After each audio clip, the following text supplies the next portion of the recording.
Most people think filing an offer and compromise is a magic bullet, but the IRS rejects 70% of them. Why is that? What is it about an offer that gets rejected that's so much different from an offer that gets accepted? This is the IRS Problem Solver podcast. I'm David J. Griggs, CPA. If you've got tax debt, payroll issues, or the IRS is coming after you, you're not alone. Each week, I share real strategies to stop collections, protect your business, and take control of your tax problems legally and effectively. So let's dive in. Why is the rejection rate so high? Now, the offer and compromise program statistics that the IRS publishes are for all offers submitted.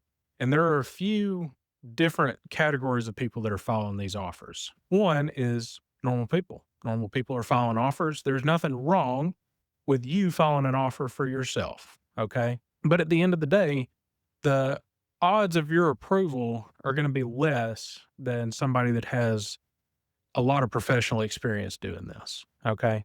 It includes people that are filing their own offers.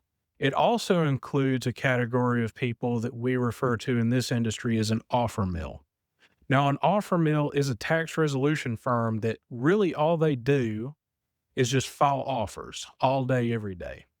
And the reason is they can charge high fees for those offers, but they don't get accepted very often, unfortunately. Their acceptance rate is pretty low. And it's probably around the same rate as just normal people filing offers whenever they don't really understand what all goes into the calculations of how much the IRS will actually accept. Good professional tax resolution firms that have CPAs, EAs, or tax attorneys, their acceptance rate is actually closer to 70% instead of the overall 30%. Now, there are some things that can be done if the offer is rejected that you may not know about. And we can go into that later in this episode. So, what are the reasons that offers get rejected? Offers are very strict on how the financial disclosure has to go. They have to include all of your assets, even the ones that you think are not relevant. And the ones that I see left off the most often are retirement accounts. The IRS wants to know about your retirement accounts. And here's a secret. They can find all of this information. It's not magic. Okay. If they wanted to, they can find all of your bank accounts, all of your retirement accounts. They can do property searches. They have a very large network of being able to figure out where all of your stuff is. So, not including all of your assets is a big one. Two, your income and expenses. A lot of times, income and expenses are calculated wrong, and you really have to include all of your income. So even things that are not taxable, I get this question a lot. Do I have to include like my VA benefits or my disability? I don't put those on my tax return. Why would I put them on this? It's because it's income. They're not worried about taxable income. They're worried about all income that you have, they're going to want to know about. Okay.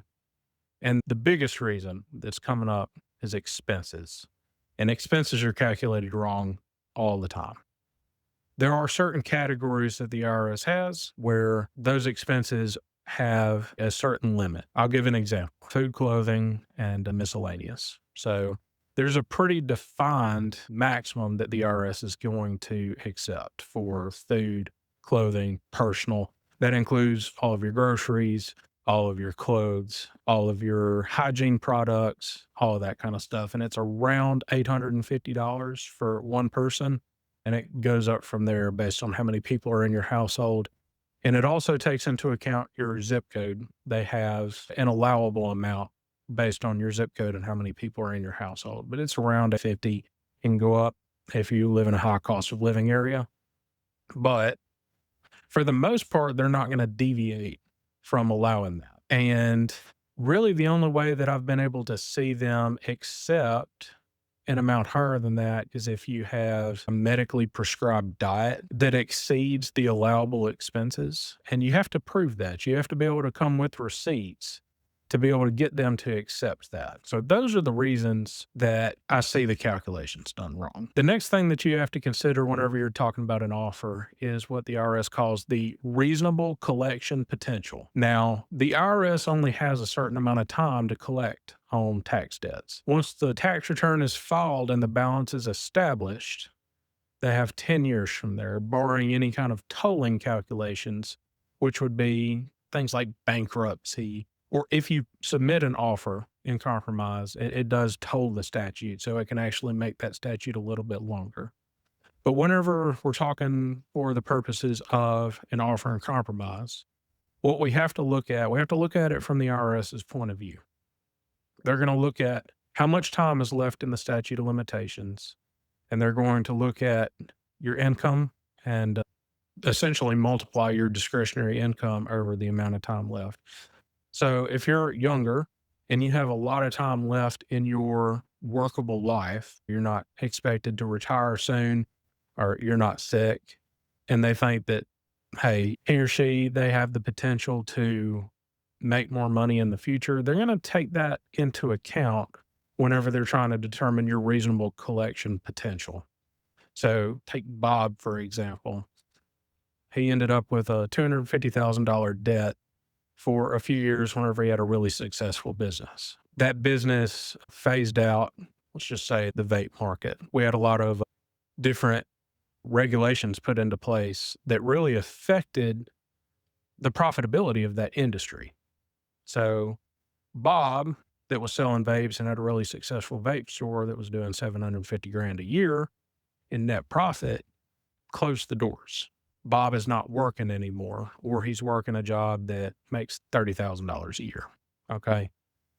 They're going to take into account that Bob's only 35 years old, and Bob could very reasonably start another business or get a much higher paying job 2 or 3 years from now. The IRS is going to think about that whenever they're determining whether to accept the offer or not. The IRS doesn't want to lose out on money. So they're going to consider all of these things. They're making that determination. So a lot of times the do-it-yourself offer and compromise submission is just not going to work out. And it goes back to all of these reasons. If all of these things are not lined out perfectly, because it takes some time for an offer to actually get looked at. We're seeing 9 months on average right now that it takes from the time that you actually submit your 656 and 433A, which is the offer packet, to the IRS. It's about 9 months for that offer specialist to look at it the first time. So one, a lot of things can change in that period of time. And if you're not preparing for that, it's really easy to get caught off guard. Two, a lot of people don't understand that a rejection is not the final call in a lot of cases. There are multiple steps that you can take above and beyond that offer specialist. So the typical process is you submit an offer, the offer department gets it and assigns it to an offer specialist after 9 months. That's what we're seeing right now. The offer specialist looks at it and says, I don't like this calculation right here. It is rejected. Or they just send it back without saying it's approved or rejected. They just don't. They refuse to look at it, essentially. You have a couple options from there. You can either say, okay, it's rejected, and agree with why it's rejected, or you can take it to appeals. Now, every time the offer is rejected, as long as it was rejected, and that's why sometimes they send it back without rejecting it, just saying it was frivolous, you can take it to an appeals officer. And that appeals officer is essentially going to have another opinion on whether or not to approve your offer. And there's even more things to be done above and beyond that, because the law is pretty clearly defined on when an offer can or can't be accepted. It's called the IRM. If you want to do research and do your own offer, I suggest becoming very familiar with the IRM, the Internal Revenue Manual. There's an entire section on compromise where it breaks down what the offer specialist is actually looking for, what they can do in X, Y, and Z situation. So familiarize yourself, because at the end of the day, it costs $205 every time you submit an offer, unless you qualify for a low income exemption. So here's an example of how the calculations might be done wrong that a DIYer wouldn't really understand. Okay.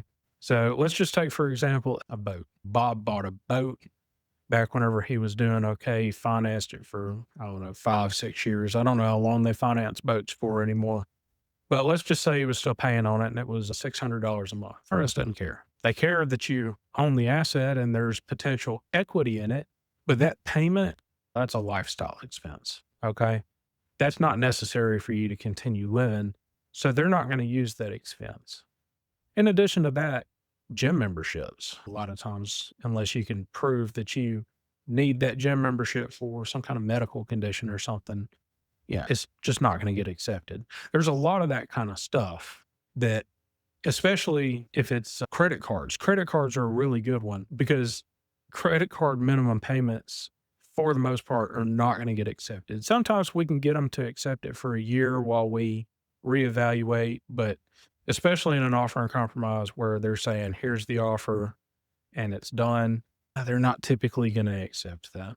Okay. So you really have to pay attention to what's actually going to get accepted by the IRS. You have to know, do your research. If you're looking at submitting an offer and compromise yourself, do your research. So here's how it's actually calculated. Okay. There's two options whenever you want to do an offer and compromise. You can do a lump sum. Essentially, they're going to want that paid in 5 months or less.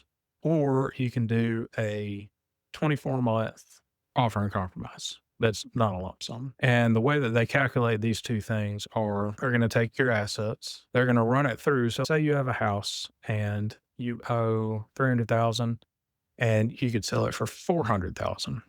It's not going to be $100,000 that they're going to want out of that. They're going to take the 80% of the value, okay, of 400,000, and then they're going to take 80% of that as the quick sale value. So if you owed 300 on a $400,000 house, they're not going to see any equity in there.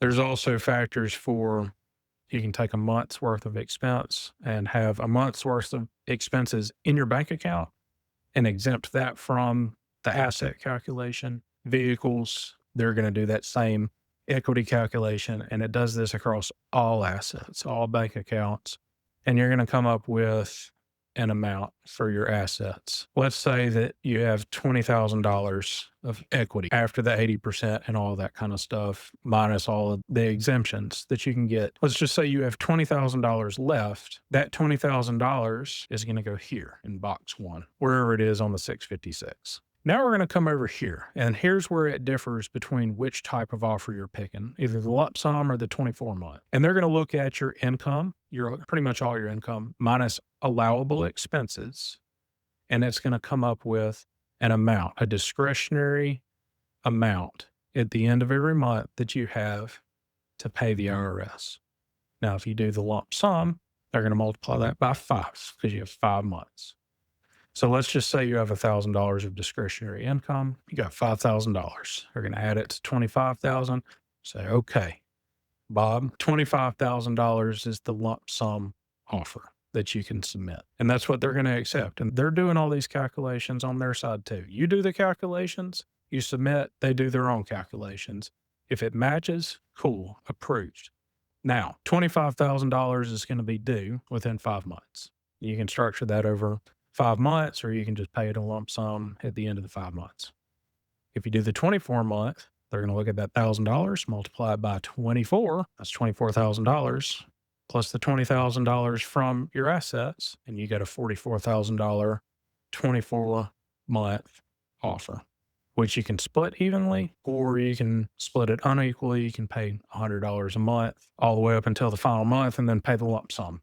Now, which offer you pick depends on a lot of different factors. One of the biggest things with the 24-month offer and compromise is you have to be making those payments. Whenever you submit the 656 and you say, here's the payments I'm going to make, you have to make those payments while you're waiting on the offer to get approved. That's why we like to do $100 a month and then have the lump sum done at the end. Now, if you qualify for the low income exemption, you don't have to be making those payments. But that is how it is. And there's a lot of other things that go into this.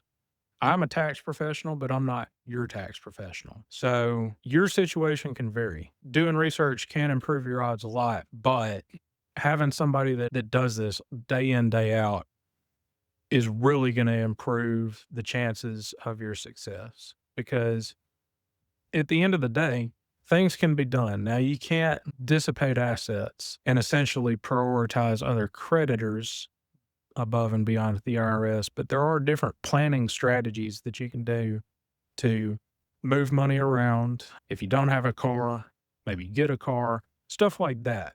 Professionals know how to do that. And there's a huge planning aspect that goes into this before we ever submit an offer for our clients. And it can really drastically change how much of an offer you can get accepted. In Bob's case with the $44,000, if he wasn't taking advantage of a specific expense category, something like that, we could get him to get that. Maybe he doesn't have health insurance. Guess what? The IRS accepts health insurance. So if he starts paying $200 a month for health insurance, his discretionary income is now $800 instead of $1,000. So it can make a huge difference. Now, sometimes an offer and compromise is not the correct strategy. And I would argue 90% of the time it is not the right strategy.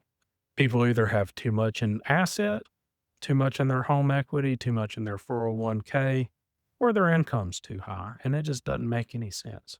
Now, another thing that you have to consider is if you're paying a professional like us to do it, offers are expensive. Okay. There's a ton of work. And hopefully this podcast really outlines that reality that there's a lot of work that goes into this. It's very expensive to pay somebody to do this, but a lot of times paying somebody to do it can get you way better result than doing it yourself. Because at the end of the day, we're more likely to get the offer accepted than somebody that doesn't do this day in, day out. And you also don't have to talk to the IRS. That's always a good thing. But sometimes, even for our clients, most of the time, the offer and compromise is not the right strategy. There are other options that you can take advantage of that are income-based. A partial pay installment agreement, we refer to as the rich man's offer and compromise, because there are a lot of things that the partial pay installment agreement can include in the expenses that might not necessarily work with an offer and compromise. In addition to that, there's a lot more negotiation that you can do with the revenue officer as opposed to an offer specialist. So don't discount a partial pay installment agreement. And at the end of the day, consult a tax professional and see what the right strategy is for you. None of this can be taken at face value and say, oh, this is the right thing to do. You have to look at your situation to see what exactly the best thing for you is going to be. So in conclusion, there is a lot that goes into an offer and compromise. Don't just spit into the wind. Do not waste your $205. Okay. Do all the research up front, way more than just this podcast or this YouTube video. Stack the deck in your favor. Okay. There is no use in wasting $205. And at the end of the day, an offer and compromise might not even be the best thing for you. So consult a tax professional, do your research, and get the best resolution option for you. This has been the IRS Problem Solver Podcast. My name's David J. Griggs, CPA. And if you want some help, feel free to reach out. There's a link in the description where you can set up a free consultation with us. So have a good day. And remember, stack the deck in your favor.